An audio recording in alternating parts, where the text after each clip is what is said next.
Thank you for turning up to the Strength for Life online training session 2.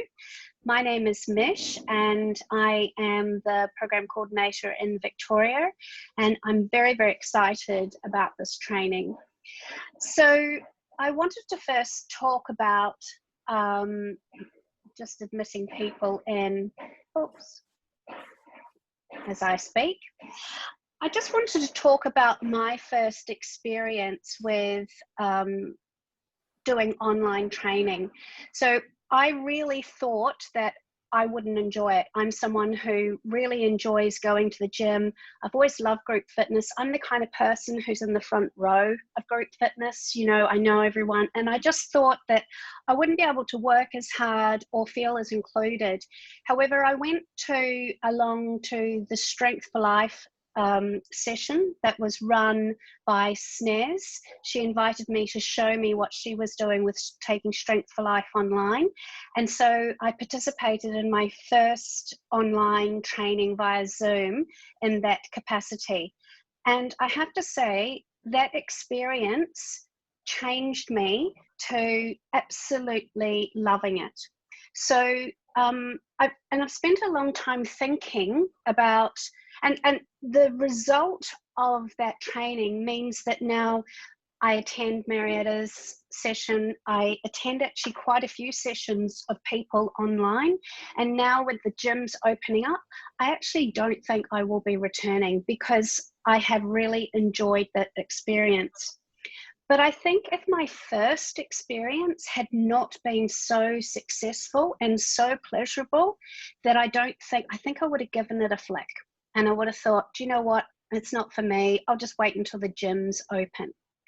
So I really wanted to start with this. We've all been in situations where we've been in a Zoom meeting where the technology has failed. And although today we're going to talk a lot, well, not me, I'm going to hand it to Marietta, the expert, about how to be fabulous on camera and presenting your Strength for Life session, if you don't have that background and that foundation of good technology, good setup, good understanding, then that performance or that experience for the participant will not be successful.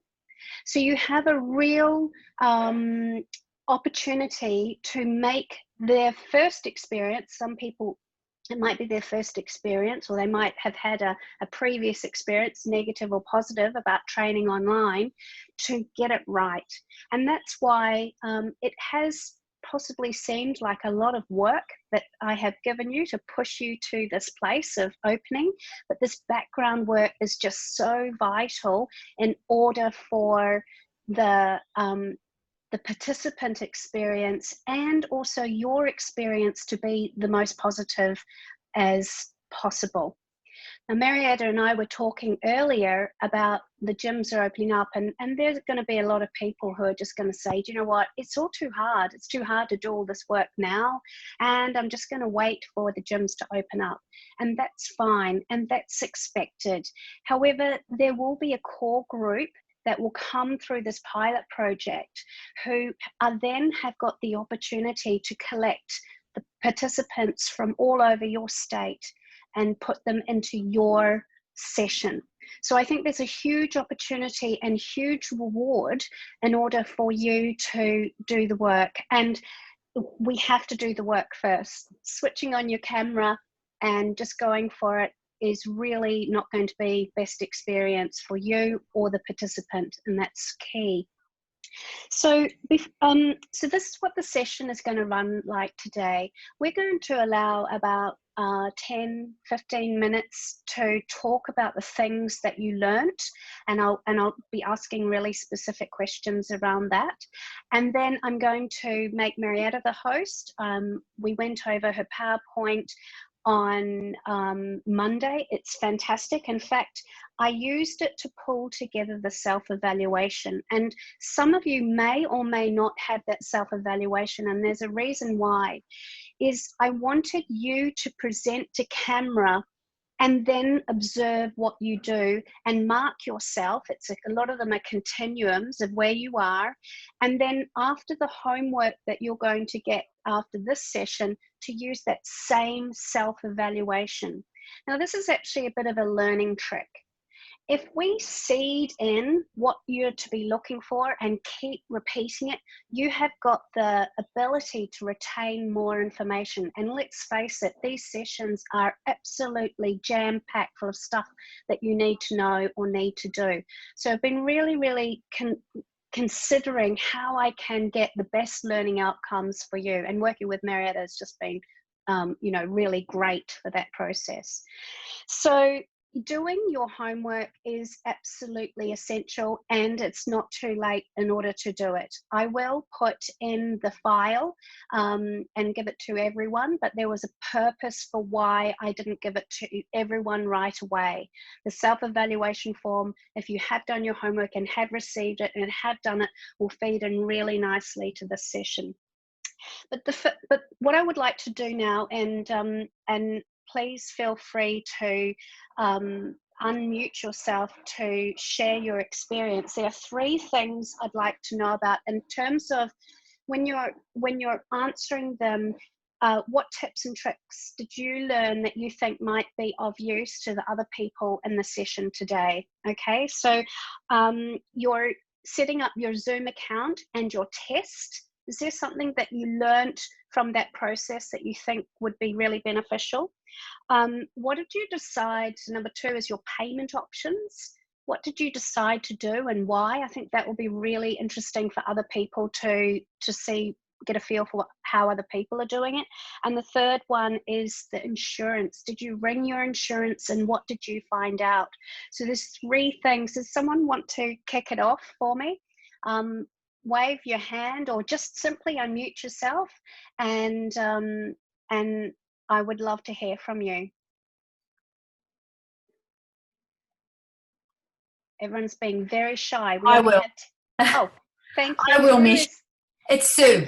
Susan. Sue. Oh, I see you, Sue. I'm just going to pin you so that I can see you best. So everybody else, if you want to see Sue big, you go up and double tap on her picture.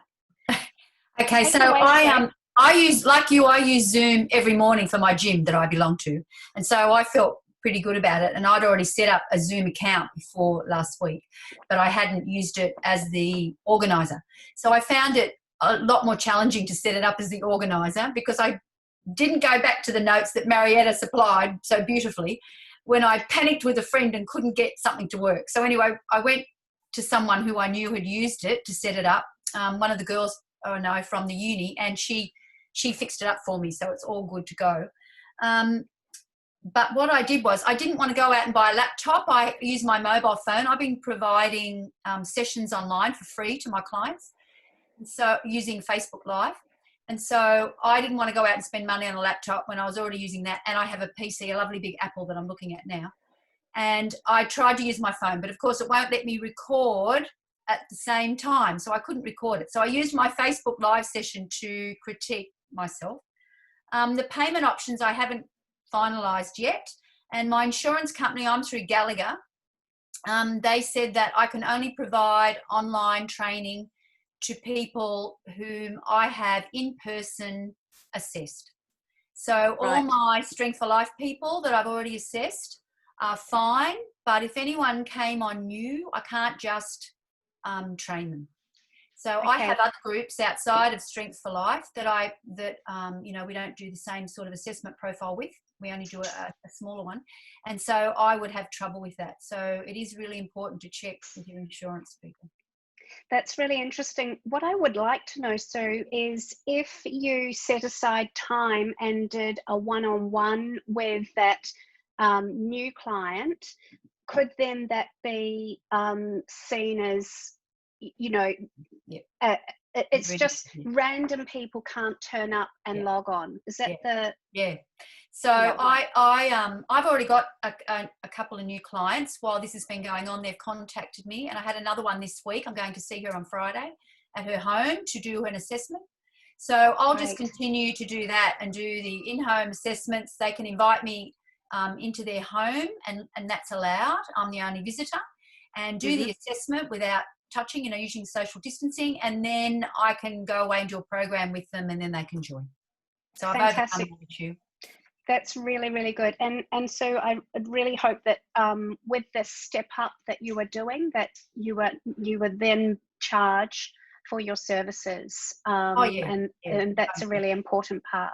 Mm. Thank you so much, Sue. Is there anybody else who would like to share their experience? Izzy, let me unmute you. Can Hi, hold on. that's it. I'm Janet Fabry. Hi, And Janet. hi.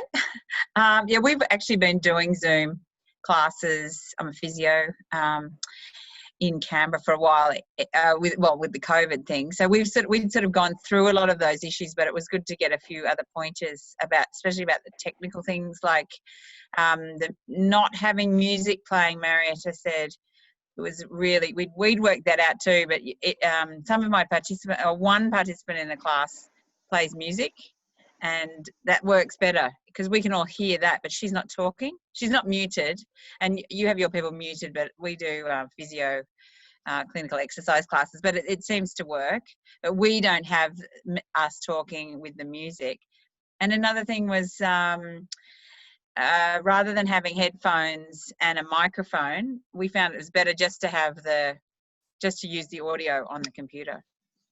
But we got like a little lapel microphone that we clicked on, which Yep. makes it really clear for them to hear, I think. Yeah, but which is a wireless one, Yeah. and a little microphone rather than the wire thing. I mean, it has to thread through our clothes, but yeah, but I actually think it was better to have just nothing at all, like just have no microphone, just use the computer microphone. That's what we found.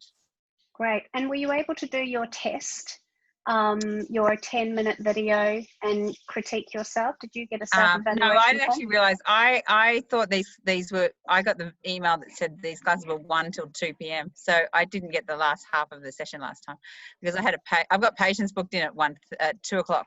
So I didn't get that bit. But I don't really think, I mean, we've been doing Zoom classes for a while, so we don't. 2 months. Yeah, for about 2 months. Feel fairly confident with that, and I've been doing them from home as well. I've been doing quite a lot. But the payment thing we're doing, is that what you wanted to know about payment? Yeah. How are you going to accept payments? You mean for the Zoom only? Or yeah, for the Strength for Life sessions. If they're in here or just via Zoom? Via Zoom. Oh yeah, so we've got a platform which we use for our telehealth. It's called Stripe, so people can pay. We can send them an invoice and they pay, or they could call us and pay over the phone. Fantastic. Yeah. And what about insurance? Did you ring up or is that all? As a physio, I'm covered by professional indemnity insurance. I'm with the APA for that, the Physio Association for that. But we have telehealth as well. Yeah, for telehealth as well. Like Susan was, I don't know if she's a physio. Are you, Susan? No. But we're covered we're APRA professionals. So we have to be, we have to have done an assessment on a patient. We can't have random people coming in. And we don't do password protect to get in, because we have a lot of older clients, which is what this demographic is. So they might find it too annoying and hard. So if there's someone who's not meant to be there, we'll just make sure we get rid of them. I do a lot of phone calls. Or ring them. Oh, I should ring them up. Yeah. Yeah. I do a lot of talking to people on the phone, know how to set it up. But we legally have to have an assessment, but we want to do an assessment anyway. Yeah, sure. Okay, great. Is there anybody else who has anything to share that they feel their experience would benefit the whole group?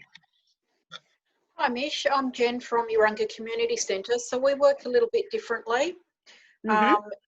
And these sessions would have been really, really useful for us 3 months ago because we decided at the beginning of term 2 that we would put all of our classes online to try and keep people engaged. So we kind of learnt on the run, and all the tutors learnt on the run about how to set things up and how to go and everything. So we're not necessarily, we may look at keeping a class or 2 on Zoom, but we're really actually preparing to reopen term Sure. 3.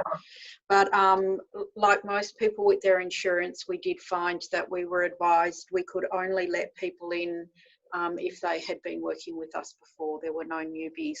So I imagine that if we do go forward with a Zoom class just as another option, that again we can only let pre-existing clients of ours in.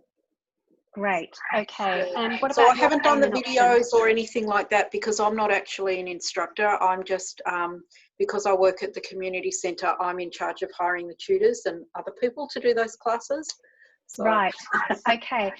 Well, you'll be welcome to use the evaluation, because I think, I mean, I've been instructing or teaching lots of things for a long time, and yeah, there's always ways to improve. And I think without further ado, I think I should switch to Marietta. So I'm just going to pin your video, Marietta, and I'm going to make you the host. So so you can share your PowerPoint. So if you came along yesterday, I'm sorry, not yesterday, last week, you will know Marietta, absolutely legend in the fitness industry, and has done a whole number of things. But the whole taking your whole business online, and you're right, it would be great if we had your knowledge 3 months ago, but I don't think you even had this knowledge 3 months ago. So so we're just rolling with it. So I'm going to hand over to you now, Marietta, and I know you're going to teach us how to be absolutely fantastic in the fitness industry. So away you go. Thank you, Mish. So I just want to share something before I launch into the PowerPoint, which you might find relevant. When I teach my Zoom sessions, I don't have just my local community. So this morning I had someone in WA, so I live in Melbourne, someone in WA, someone in Adelaide, someone in Brisbane, one person from Melbourne, one person from New Zealand. That to me brings me enormous amount of joy, because I'm actually able to contact and reach more people than I would normally have access to. So, you know, and these people have become regulars. So it's something that I'm really enjoying. I had a 5-hour workshop on Sunday. That was really amazing, because I had people from all over the place joining in. So it sort of depends on whether you just want to service your community, the group of people that you service, or if you're passionate about being able to help people who perhaps don't live in your area, who perhaps live remotely, who perhaps can't get access to a facility or have the transport. You know, there's a lot of different things here to think about. And for me, my passion for exercise and being able to provide education is so much more than the gym that I work at. And I just want to be able to spread that message to as many people as I possibly can. For those people who can access it, excellent. So just something to think about. But I'm going to launch into this PowerPoint, because I know at the end we've got some questions for you guys. So I get stuck with that. Now, Mish, where have I've disappeared. That's okay. So here I am. Can everyone see that? Mish, can you see it? Okay. Just going to do something here with my Zoom. I can't see your PowerPoint. Okay, that was, okay, hang on, let me just do that again. I'm going to share my screen. There we go. Now it's good. Right, excellent. On the beginning. All right, there I am. So I'm going to go over here.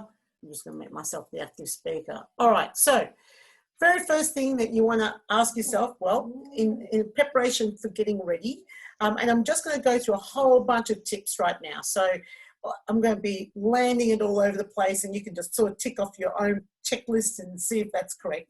The very first thing I want to talk about is how you appear on camera. So today's all about how to actually teach to camera. So the very first thing I want to highlight, it was funny, we were having this conversation with Luke prior to launching into this particular session, was about your space. And the very first thing that I always recommend to instructors that are delivering anything to camera is you must wear solid colours. So no patterns, no stripes, solid colours, and you also need to be in contrast to your background. Many of us like to wear black pants or black leggings, and then we end up finding that we actually disappear into the background because there's something black behind us, or dark in color. As I soon discovered when I thought a black background would be great, you know, it wouldn't have any sort of impact on the way I'd present myself, until I wore black leggings and a black top one day, and I literally disappeared into the background.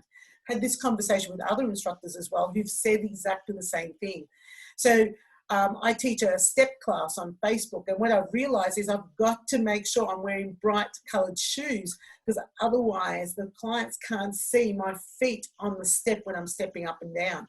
So be aware of your footwear, what you're wearing, but I always recommend, if you want to teach on camera, you must wear solid colors. So solid colors top, solid colors bottom, and it needs to be in contrast to your background. Otherwise you look like this owl and you just disappear into the tree. So hot tips for, in particular in reference to you and your background: always wear contrasting colors to your background, matte and wall. And feel free to take photos of any of the PowerPoints here. Ensure that your background is not too busy. So, you know, it's actually really interesting when you watch yourself back, and if you've recorded on Zoom, how some people's backgrounds are really busy. The other little tip that I say here is, do not use a virtual background. Please don't use a virtual background, because it can actually, you actually disappear once you start moving, especially if you're moving in and out. And for some of your clients, they'll find it very difficult to focus on you. So no virtual backgrounds when you're teaching your workout. And I bought meters and meters of grey and green material because I wanted a virtual background, and then realized it wasn't the best experience for my clients. So out went the virtual backgrounds, especially the ones I specially created that looked amazing until I started moving. And also check for glare. Now, glare can come from all sorts of places. Glare can come from a window. It can come from overhead lights. So it's something that's not that obvious if you're setting up your camera. You'll only see it when you're doing your camera or your Zoom test. I found that there was glare coming from behind a window. I now need to pull that blind down, and I've also covered up a little gap that's left between the blind and the wall with darker material, because that little bit of glare was really distracting and it didn't look good on camera. So just some things to think about in reference to how you come across on camera. Okay, next point that I want to make, and this is something that we actually talked with Luke with as well, is make sure that you are completely in shot. You're trying to demonstrate exercise and all you can see is the top half of your body. Not good, because if you want to demonstrate anything to do with feet. This is me in my kitchen. I do have two studios. I have Studio 1 is my kitchen, and Studio 2, which is my lounge room. And Studio 1, this is where I do my Facebook Lives. And that camera is sitting right up on top of the kitchen cabinet, which is above my fridge. But it's the best position for me to place that camera. And I did play around a lot with where to position my mobile device so that I could be fully seen and easily seen, everything from my hands all the way down to my feet. My kitchen was really the best place. As you can see, a plain background. I am wearing white pants, but you can still see where my legs are, having disappeared into the background. And you can see the solid colours there. You can see the white shoes against the floor. So there's lots of things that I think about when I'm thinking about what I'm going to wear when I go teach the class. But this was perfect because I could get my upper body and my lower body in shot, and I could move around. So I didn't need to keep moving my mobile device to be able to stay continuously in shot. So you want to find that perfect location. It does take a little bit of practice, a little bit of maneuvering around so that you are always in shot. So another thing that I also want to mention here is you're going to work your butt off when you start teaching your own Zoom classes, as some of you might have already discovered.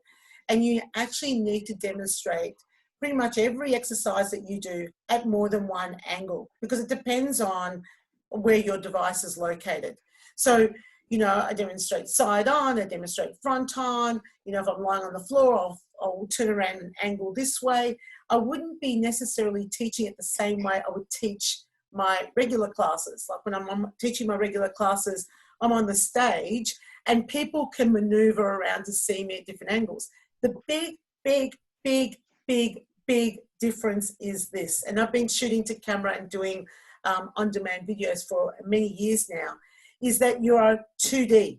When you're on camera, you're in 2 dimensions. When you're doing something live, you're 3-dimensional. People can see things in 3 dimensions that they can't see when they're looking through a screen. So you do have to angle yourself. In fact, for most exercises, I don't demonstrate front on, I demonstrate slightly on an angle. So I can still look into the camera, they can see what's happening behind me, and they can see what's happening in front of me. So for example, if I want to demonstrate a squat, I'd probably stand up so that people could actually see my bottom as I go down and my whole body. As you can see, I'm moving the camera around so you can see, because I'm not using my webcam here, I'm using my computer. So, you know, this, if I was going to do more practical, I'd use my webcam. And that's what I did on Sunday for my workshop, because I needed the webcam and I needed the PowerPoint. So I like to use my webcam when I'm doing my Zoom sessions, because I can just angle it at the right place so I can get my whole body in shot. So the other thing that you also need to teach your participants about is how to have their mobile device so you can see them. So this is a great picture, because this is actually what I often see. So if you're looking across the top, you can see someone on the left, you can see the whole body, you can see that person in the, you know, I don't know what that second person is doing. They decide not to have their camera on, which is not very useful. Third person, you can see their whole body. The fourth person, you can only see their legs. Now, they've got their mobile device in a place where they can see you, but you can't see anything other than their legs. So it's also about educating your clients about where to position the mobile device. I really love the picture right down in the bottom row in the middle, where all you're seeing is a bit of sky. Now, I often see that too. I often see the ceiling of someone's house, because that's the best position for their mobile device. So, and, you know, I can't give them any feedback. I can't see what they're doing. But we will talk a little bit more about that, because it has a lot to do with how they can see you too, right?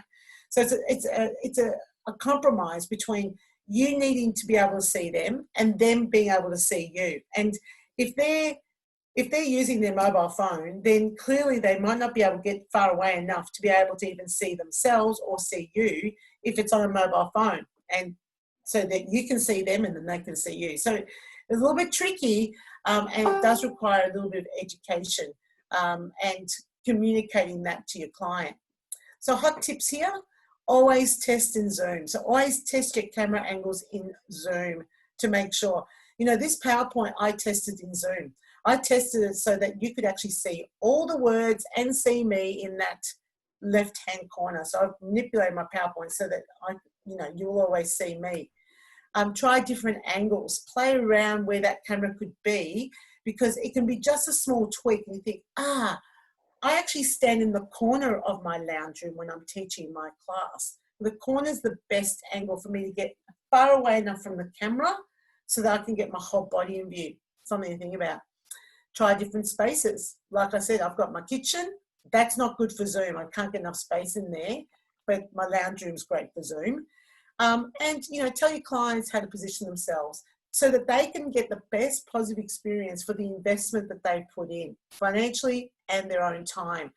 So, you know, there's a little bit of teaching. This is where you might get a new person that's not been on Zoom before, perhaps to join your Zoom session prior to the actual class starting, so that you can help them with repositioning the mobile device and be able to communicate with them without everybody else being on Zoom at the same time.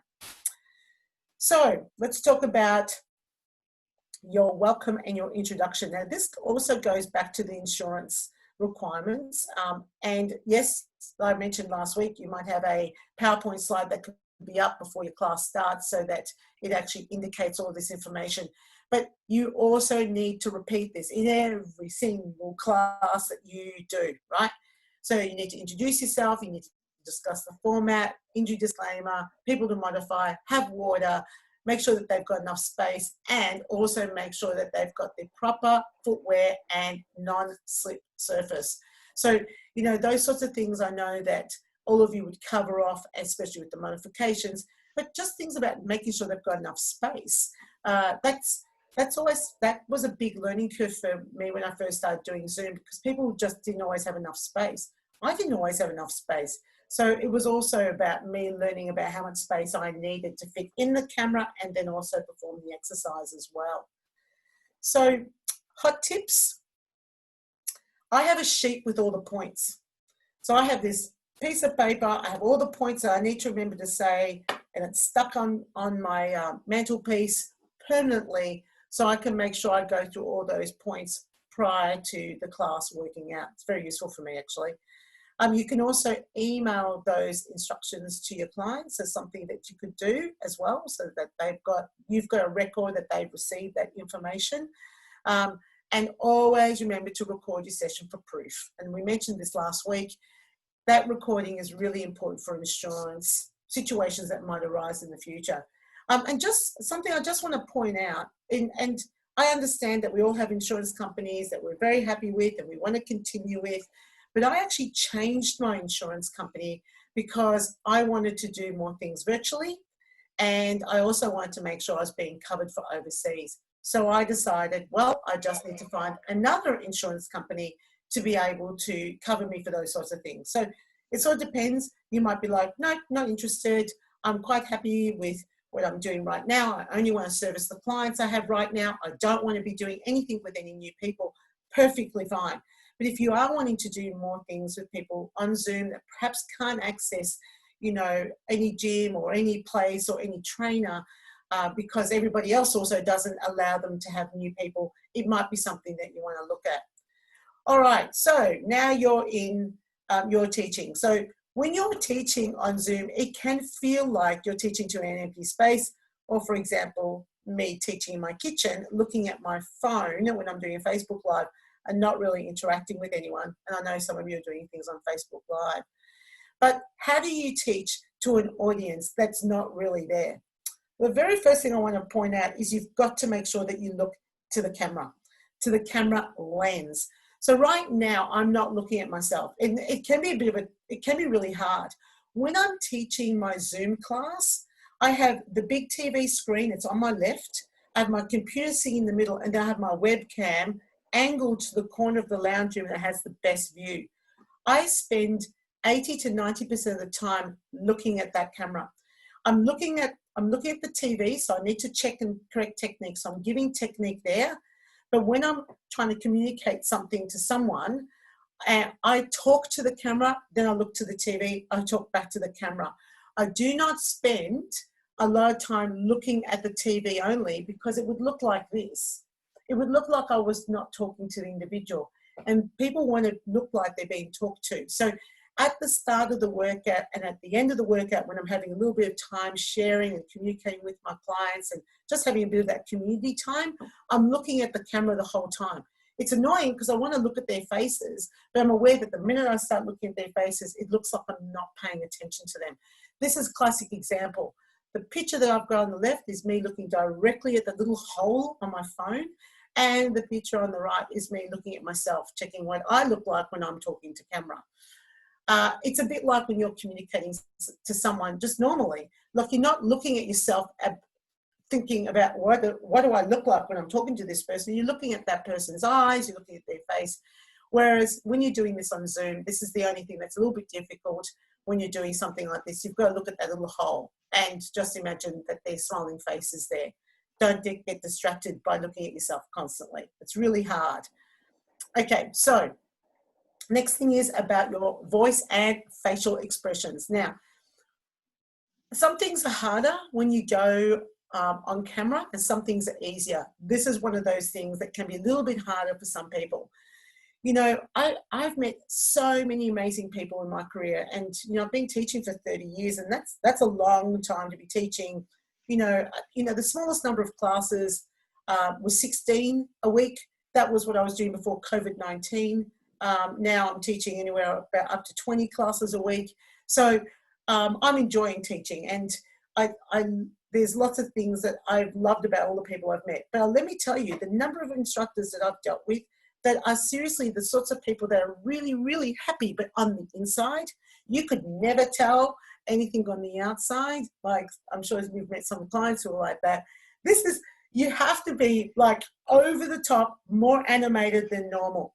You know, you've got to use your voice more, you've got to use your facial expressions more, and you also need to use your hands more. You've got to have verbal communication, sign language for everything that comes out of your mouth.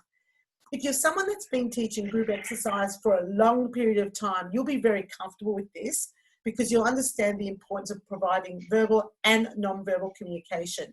And I know some of you have got this down pat. But when you check out your video and you do your little assessment, I want you to assess yourself as to whether you are very good with your verbal and non-verbal communication. We tend to drop one over the other, so it depends on what sort of learner you are. But it's also important that your participants, you're catering for your visual and your auditory learners. So you're giving both at the same time.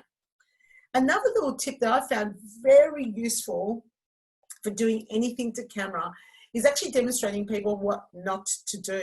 Now, I know that this seems uncharacteristic, and this is important that you stay safe, that you're not demonstrating something that could potentially injure you. But it's been the most powerful piece of feedback I've had coming back from people who watched me on camera, saying that it was so useful when you said, you know, make sure that you've got your elbows tucked in. You want to avoid having your elbows out to the side. For example, with this exercise with a tricep extension, I'll demonstrate what poor technique looks like.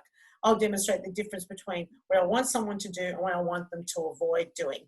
And this sort of helps preempt them. So because if, as an instructor, if you can preempt something that someone might do, and that stops them from doing something incorrectly, which means that now you have to correct, it helps with making sure that the whole experience is much more positive. It's also about the sorts of words of make sure that you avoid rather than don't do this. You know, so check if you've got your elbows out to the side, because the exercise is more effective if you bring your elbows in. So it's also those sorts of words that you're using when you're talking about poor technique to preempt what people are doing, so it puts it into a positive context.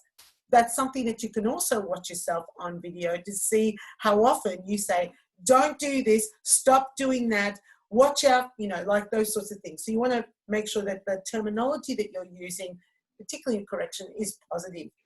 All right, because when you're teaching to camera, you don't have this opportunity to go around and correct people. Now, the other thing that also happens when you're teaching to camera is that you've got to basically work your butt off. You have to work so much harder when you're teaching the camera because you're constantly changing positions, you're having to constantly demonstrate, you don't have any time to like have a break and, you know, go and check out what everybody else is doing, or, you know, the class doesn't have its own momentum because people aren't in the same space together. So generally speaking, I find that when I stop moving, the people on the camera on Zoom will also stop moving. So you've got to find a way to keep people moving, even though they might all be doing different exercises at the same time, that they've got some momentum. And that means that you're physically moving around a lot, you're demonstrating a lot, you're constantly showing good technique, poor technique. I find that people who do teach to camera often talk about how much harder they have to work as instructors. It's okay. We all like a bit of physical exercise. So hot tips. Be over the top. You need to be more animated than you would normally in a face-to-face interaction. Make sure you're looking at the camera and demonstrate what not to do. Just want to make a point here that this could actually be a way to improve your teaching skills as an instructor, especially when if you go back to doing live, or if you do a combination of the two. Teaching to camera, because I've been doing these on-demand videos for a really long time, actually taught me a lot about how I wanted to communicate. I noticed some things when I first started teaching. Some of the things I picked up when I first started teaching was that I spoke in monotone. I had no idea how monotone my voice was. I also realized I used some words repetitively over and over and over and over again. So it helped with me expanding my vocabulary. I also picked up how much I mumbled, speak too fast, which will bring me to the next point. So when we communicate with our participants, we often have this two-way interaction. They're talking to us, we're talking to them, and then there's that bit in the middle where there's that blending of conversation. Right now, I'm delivering this presentation, and it's a one-way conversation. So when I teach a Zoom class, everybody's on mute because I don't want any background noise, and I need to communicate just like they're communicating back at me. So, I'm teaching the exercise, and then I might share something about my day or something that's funny, or, I might say, oh, these squats, my legs are really feeling it today.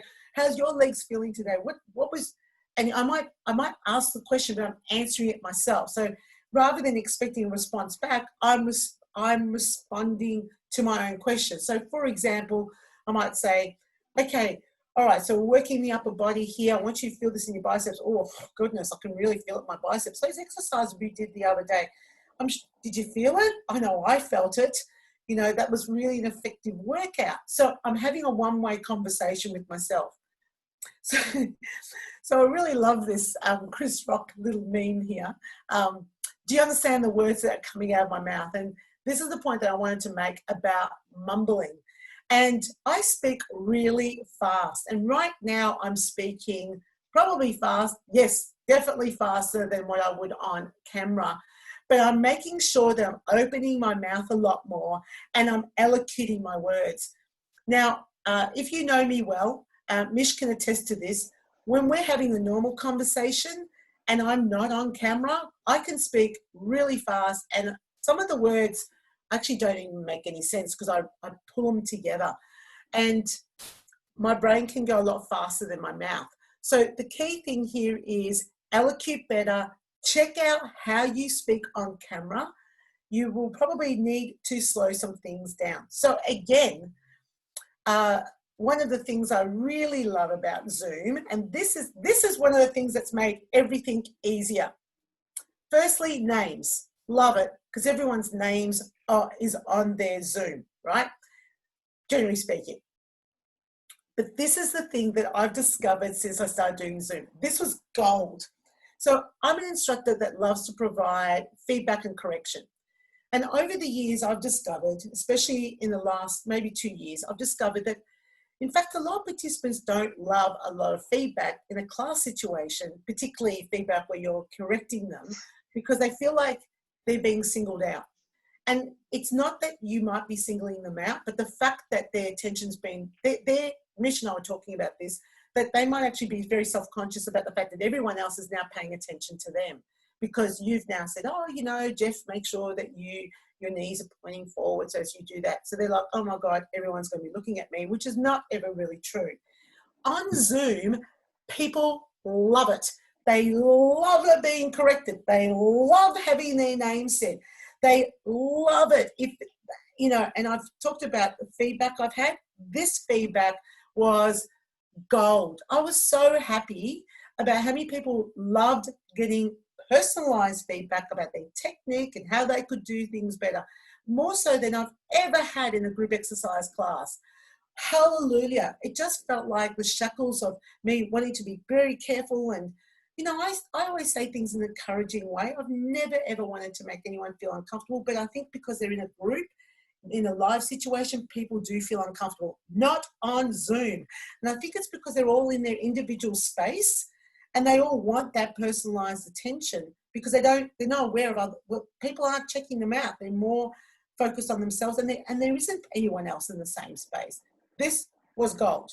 So you can do a lot more. So I'm going to talk a little bit about verbal cueing. So the sorts of things that you want to include in verbal cueing, and I'm going to demonstrate this while I talk about this. So always start with basic moves that get people moving. So I'm not going to do a squat because that's what everyone always does.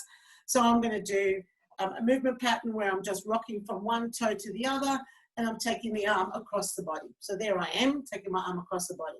So it's a warm-up. I want to get everyone moving. The very first thing I'll say is feet apart, and I want you to get your arm across your body. Just get your arm to swing across the body.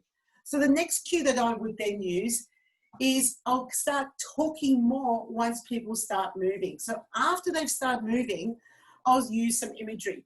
So imagine that you're pushing a really heavy door closed. So use your hand and press across your body. The next thing I might also say is some questioning cues. Can you feel how you're lifting off your heel? Can you feel how your body is sitting down? Can you feel your thighs as you sit down in between each side? So I want you to think about using your legs here. And then the next cue might be lots of feel cues. And I've already used some of them already, but I like to use the feel cue. The feel cue, it starts with F, it's 4 letters. It's a 4-letter F word that you want to use as often as you possibly can. How do you feel when you do this? Can you feel this? Can you feel that? So asking them the questions about what they're feeling. And then the most important thing that I've often found, in particular as an instructor, is making sure to tell people to breathe. And I actually tell them to breathe in, breathe out. Breathe in here, breathe out here. Exhale, inhale. And that was also feedback that I had from my Zoom sessions that people said that they really appreciated, was how often I told them to breathe. So let's talk about your mobile devices, and this can be really challenging. For a lot of people, they might be using their mobile phone, they might be using their iPad, they might be using their computer, some of them may have cast it to their TV. Look, I suppose you just have to work with what you've got. And Zoom is something that you want to, do more of, then obviously yourself may need to invest in some other equipment. I know that I have decided to do that because I like the fact that I can reach more people who perhaps can't have access to a gym and be able to provide them with exercise on a regular basis. That's my number one goal. My number one goal is to make my community healthy and with the least possible resistance to entry. So if being able to access the gym, being able to get there via public transport or by a car, the fee that might be involved, that might be to go to a gym. To me, if I can break down those barriers to get more people exercising, yes, please. And if that means that as a trainer myself, I need to invest in a little bit more equipment, then that's what I'm going to do. But that's a personal thing that I've decided to do. So, of course, you also need to have to deal with the situation with your clients and what type of mobile device that they have.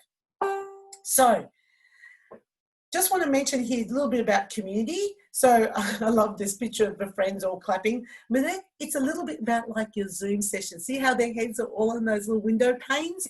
So the opportunity to create community is really powerful. And I started doing this way back in April. And so I personally now have a Let's Chat Marietta, which happens every second Saturday at 1:30. It goes for about 2 hours. I can't believe how long it goes for. But I invite instructors to join in, and it's fantastic. And everyone gets an opportunity to talk. They talk about what's been happening in their lives in the last 2 weeks. Misha's joined in on this. I love the friends all clapping. But it's been very therapeutic. A lot of, I think it was on that session that Mish was in where one instructor was talking about how she now didn't have any more work to go back to because the gym wasn't going to hire her back. Another instructor said, where are you located? And she was able to offer her work. It was magical. I was so happy that that happened in that particular session. But you can set these up and set them out outside, or it could be, half an hour afterwards. You might say, okay, everyone, go grab a cup of tea.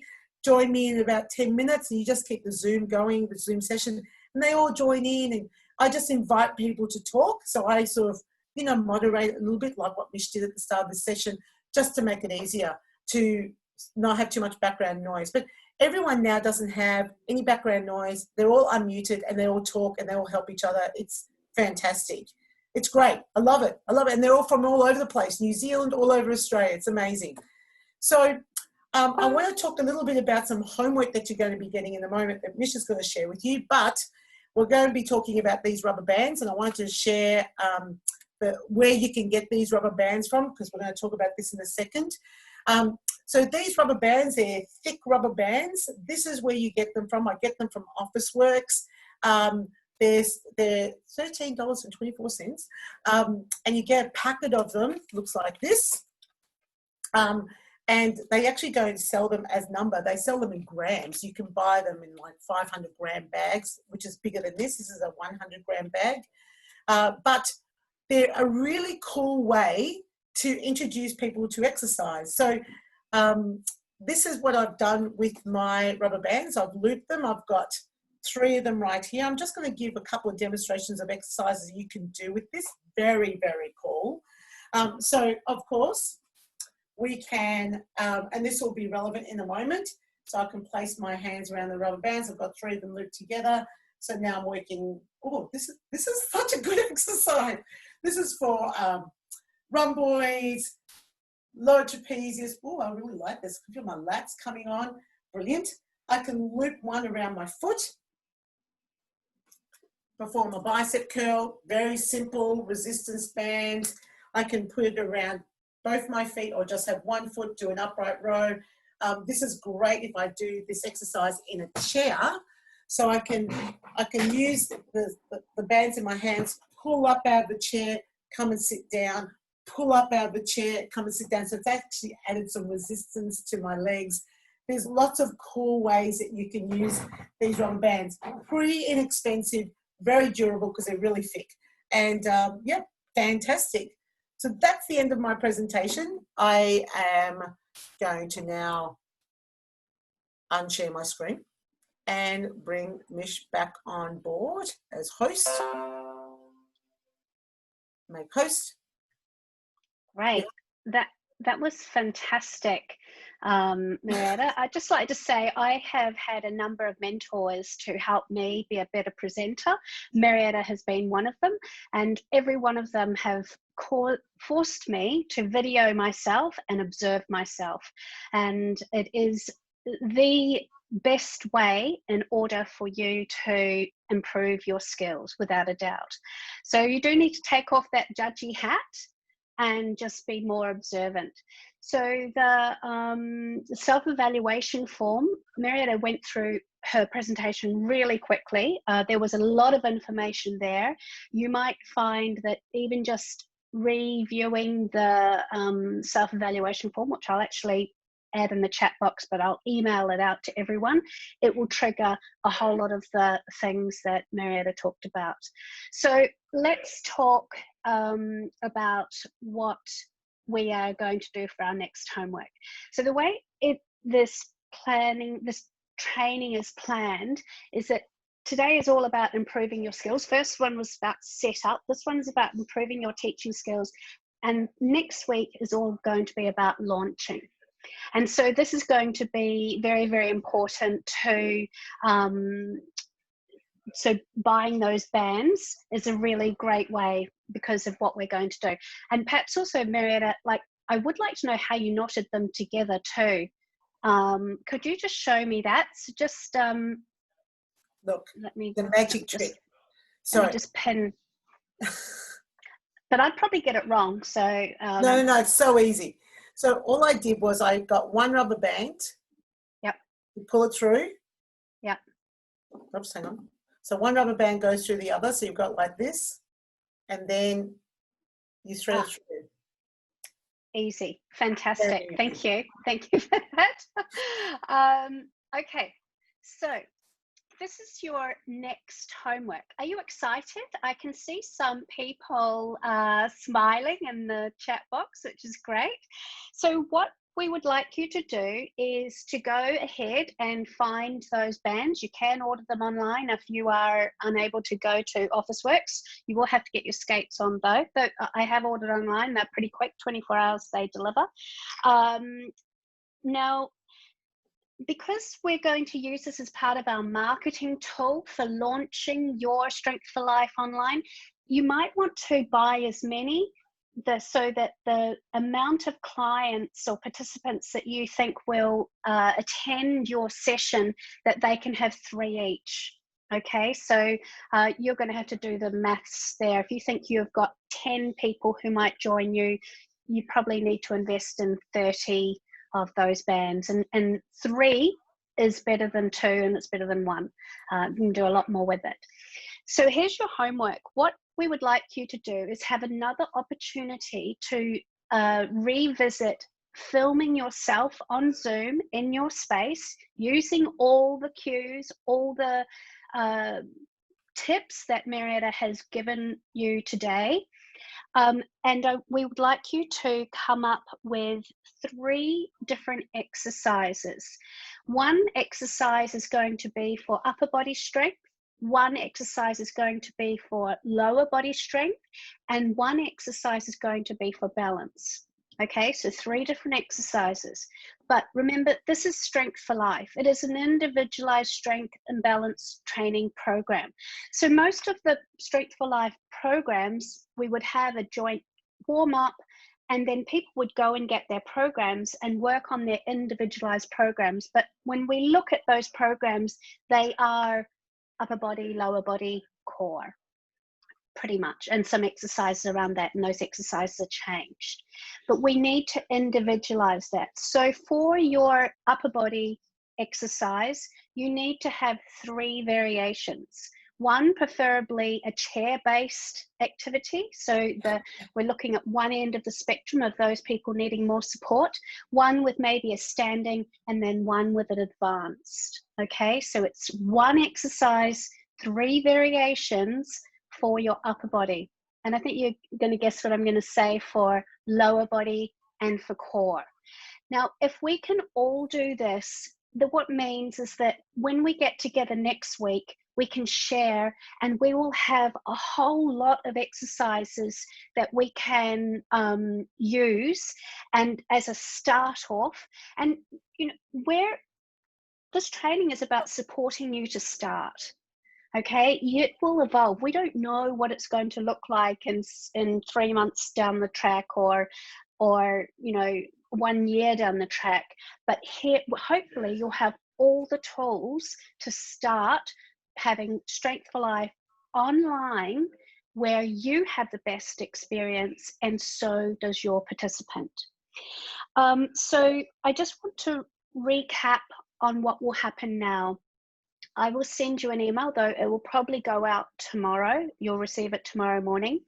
And it will have what you need to get, the rubber bands and the exercises, and also the self-evaluation form. So you can, and I really recommend that you use that self-evaluation form if you've done your first recording, but certainly on your next and subsequent ones. And if you are managing the program, you're welcome to give this tool to your instructors as well. And in it also will have some evaluation. Nathan, would you be able to speak really quickly on the evaluation? Let me see, are you still here? Yeah, okay. So what we're doing is just trying to capture as much information as possible on the journey that providers take to become online Strength for Life program deliverers. So we're using SurveyMonkey and your responses to be able to track that. Once we launch, obviously we're going to align some of the reporting that is currently required for people who deliver face-to-face training to also capture through their online delivery. But what you'll receive periodically is some surveys along the way, just to be able to capture that information. And depending on which state you're in, there's obviously some protocols in place to be able to capture your data already, and they still remain the same. We also do need to also comply with the evaluation through the Sport Oz funding as well, which is a survey for participants. But that's obviously part of your initial assessment process and something that your program coordinators can explain in a little bit more detail. At this point, when you do get sent the surveys, I do encourage you to respond as quickly as possible, so we can just track answers and not have to send some reminders. Great. Thank you, Nathan. So some people said they may not have received surveys in the last email, so I will. There is one for the session, is that right, Nathan? One more for the session, and then one is for the whole project that we are doing. So will there be another survey out for this training as well, Nathan? Yeah, so there's one training feedback survey, and that training feedback survey just evaluates what we've done through this one single session, and whether or not your learning objectives were met.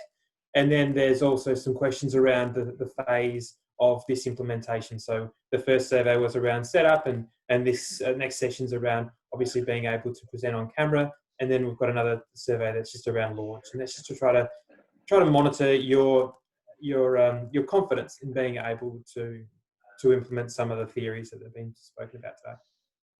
Great. Okay. Well, that brings us pretty much spot on the hour. If you do have questions, you can always reach out to your own program coordinator in your state, or you can reach out to me as well. I will get all the follow-up. I'll obviously turn this into a video for those people who missed it, and also join, and I'll upload it into the Facebook group because you might want to revisit it. There was a lot going on there. I'd really like to extend my heartfelt thanks to Marietta for sharing your expertise. Every time I hear you present, I always learn more, and that's something that I'm very, very grateful for. So thank you so much for sharing your expertise. And if you also want to give her a bit of a clap, you know what to do with Zoom. You can give her some jazz hands to thank her.